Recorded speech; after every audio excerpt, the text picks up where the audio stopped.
Hello everybody, welcome to this CrowdPower review. Today I'm going to be telling you everything that you need to know about CrowdPower. As always, if you do have any questions, please leave them in the comments down below, and in the description I will be leaving a discount link so that you can always get your money's worth for CrowdPower. So CrowdPower is a website, as you can see, that basically allows people to stick around your website for longer. You can view who's looking at it, you can view how long they look at it. It's a lot of analytics to make sure that your website is, getting as much engagement as it can do, and this will help you to do so. So as you can see on the left, we have our main taskbar, and we're going to be taking you through each of these, and I'm going to be talking about what the usage is, and then any of these four options down here. So we're going to begin with the projects page. So the projects page gives you how many projects you've got. So as you can see, it's already done one. This is the website, so we've got opulent tools. It tells you how many customers you've got and the revenue that you've been given. You've also got the option to look at the platform, any automations, broadcast, templates, forms, and settings. So if we select this project, we can do this a little bit more in depth. So as you can see, we've got the platform, customers, etc. So under the platform tab, we're able to see all of the customers that we have. We're able to see all of the active customers that we've got, loyal customers, so people who have been, loyal to your website and view it a lot, any brand new customers that have joined in, a set time frame that's been quite recent, and also how many customers are slipping away. Really, really useful to see who is slipping away, how many people are coming to your website, how many people are leaving your website, and how many people are constantly going to that website as well. Under the segments tab, we're able to view all the different sections as well. So this gives us a little sort of have a look, and it gives you a percentage split as to how many people are active, loyal, new, and slipping away. You're also able to sync the segment, export the segment, so you can have in your files, you can duplicate the segment or delete it, and that is the same for all of them, and you can also edit them. There's also a create segment button at the top and an option to sync all segments as well. There are also traits for people on the website, as you can see. You've got average charge, browser, all of these different things that you can set up to have a look at for people that are on your website. Everything from IP addresses to the state or region, whether they're unsubscribed or subscribed to your email, everything sort of like that you can have. And obviously you have a field, what actual type of input you want, whether it's a number or a string or a Boolean operator, any form of those, and also the formats. As you can see, this is whether you want it to be a yes or a no, whether you want it to be text, whether you want it to be an email address input, any of these. And you can also edit these or create a brand new one at the top as well. Under events, you can have a look at all the different things that you want to achieve. So as you can see, you've got campaign goal met, and all of these are color coded. So if we click on one of them, we can change the color, the description, and the name, and we can also then go ahead and save the event.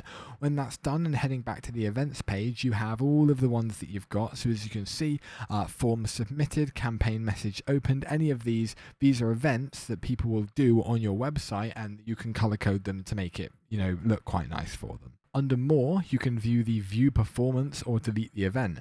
So view performance allows you to see all of the people that have actually done this event. As you can see, there are no customers who have done this yet. However, you are able to view this.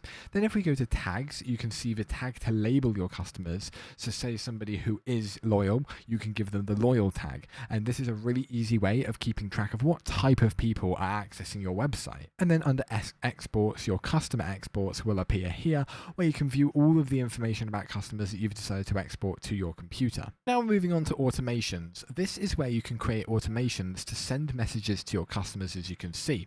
So certain things on the website will trigger things. If we just type hello in and then obviously create that automation, we can select the trigger and then the action. So it's a bit like if this then that. If you select, say, visited a page, you can select the page, so any page that you want. As you can see, we don't have any at the moment, but you can. And then you can see how many it would run for each customer. We just want once. And then the action is what it will do. So by hitting add action, you can send an email to them if you visit a page. You can notify your team on Discord. You can send them a push notification, loads of stuff to make sure that certain actions on the website trigger certain events. It's really, really handy. Under broadcasts, you're able to send off broadcasts as one-off announcements to every single customer that you've got. So by hitting create broadcast, we'll just call this 123, and you're able to basically select the audience. So if you have, you can select all customers, customers or your different segmentations that you've got. So active customers, for instance, you want the action. So you want to add a subject for an email, but you can also test the action, or you can edit the action completely to whatever you want. You can even edit what the email will say. This is an announcement that will be sent to almost everybody's email that you select. Well, everyone that you actually do select will receive it. You can schedule it, and you can also set options. As you can see, the only option that we've got is smart sending, but this will only send an email once every 3 days, so it won't spam their inbox and they won't be, inclined to unsubscribe. Under templates, we also have email templates that you might be able to use. So obviously we've got a plain text template here. It's very, very simple, but they also allow you to use a bit more of an interesting template with interactive buttons, logos, stuff like that. Or you can create your own template by simply hitting the templates button and going to create template at the top. And all you need to do on this section is hit create, and you're able to select the layout, whether you want it fluid, whether you want it centered. You can select the background color. So if we wanted, say, a nice gray, you could have a nice gray, and then under blocks you can add images, logos, dividers, all of these different things to make this email look really, really nice so your customers see it and think that it's professional. Under forms, you can create a form on your website to get information about people for them to give you.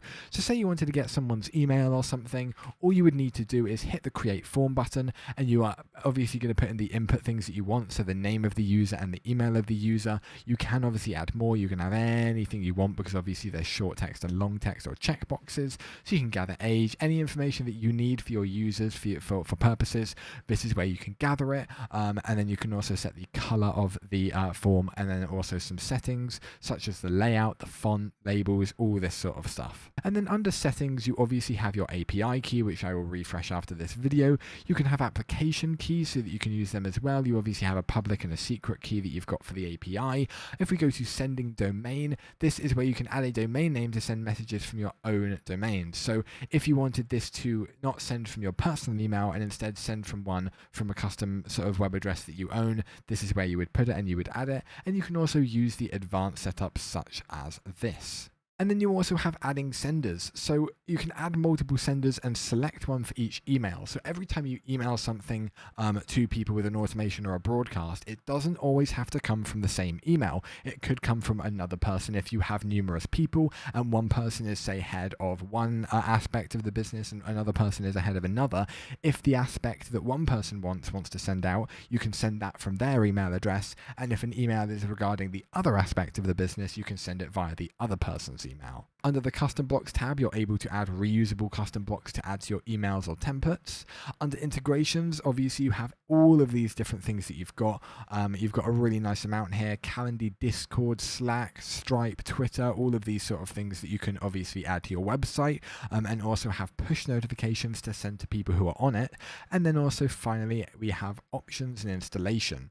Under options, you have the option to do the smart sending thing. So when you have that enabled, it's defaulted to 3, but you can actually set this to whatever you want.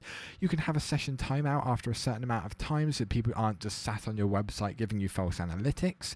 You can select the regular currency of your website along with a footer block. You can select the theme of your website, and you can also set the tracking domain as well. And then finally, under the installation tab, you can basically, once you've created your account, to get properly started to monitor activities and run automations, as you can see, you will need to include their APIs. So you'll need sending data from your website and send data from your server. So as you can see, these are the things that you can link it with. We're not going to do this because we don't need to, but this is how you would do it to get all that information. You also have the option to go to account, company, members, or billing. This basically allows to look at the plan that you've got. As you can see, how many customers you're thinking of having. 100,000 is $1,000 a month, and 500 is all the way down to 60 a month. But with annual billing, you can save money, as you can see, and that is what you would want to do. You can also view your usage, your trial plan, along with all of the members that you've got, your company information, and your account information. But that's self-explanatory. We don't need to go into that. And then finally, we've got the request feature button. If you have an idea for them to add, you can view their documentation, you can view any information about the API, and you can also try SASTIC if you do want to give that a shot.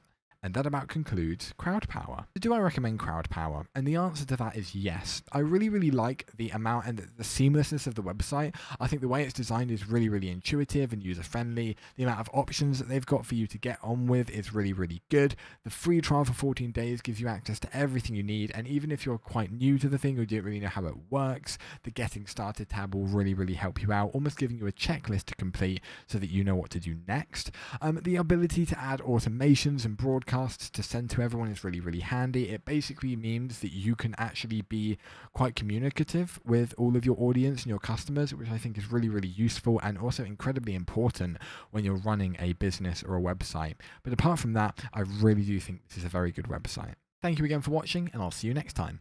Goodbye.